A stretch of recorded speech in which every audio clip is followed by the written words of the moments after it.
Pagsapit ng araw ng Pasko, hindi lang palitan ng regalo ang inaabangan.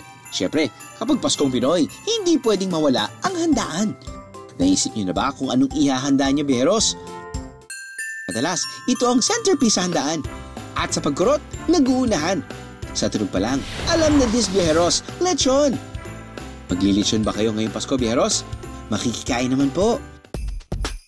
Pero kung medyo tight ang budget, pwede pa rin naman kahit hindi buong lechon. Palag-palag na sa lechon bilao!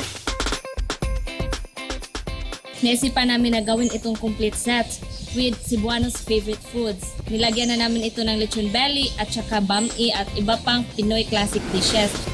Ang bida sa bilang ito, lechon belly, ang pinakamalambot na parte ng baboy. Sarap! Mayong Pasko! Paano kung ang lechon, imbis na baboy, kalabaw? Makikulot ka pa rin ba?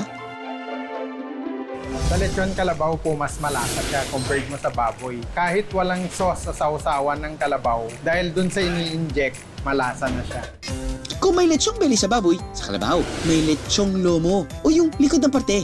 Subukan nga natin kung paano lutuin yan. Ang mga pinaghalo-halong pampalasa, mano-manong ituturok sa lomo.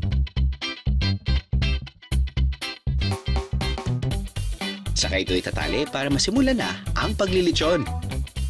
Viajero Drew is out, Lechonero Drew is in! Kapag buong lechong kalabaw ang order, umaabot daw ng 7 oras ang paglilechon.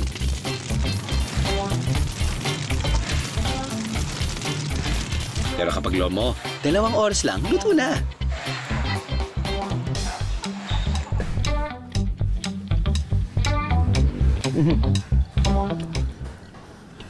Ang hirap talagang iyan. Kapag hindi ko alam na kalabaw yan, beef talaga yung isipin ko eh.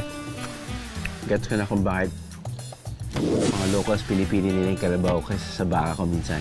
Or most of the time.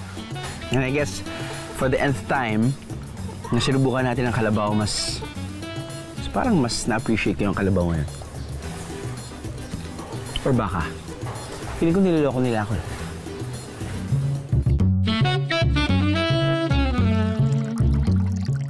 I have the meeting is in the IA. God! All you gotta do is just subscribe to the YouTube channel of GMA Public Affairs and you can just watch all the Behind the Drew episodes all day, forever in your life. Let's go! Yeehaw!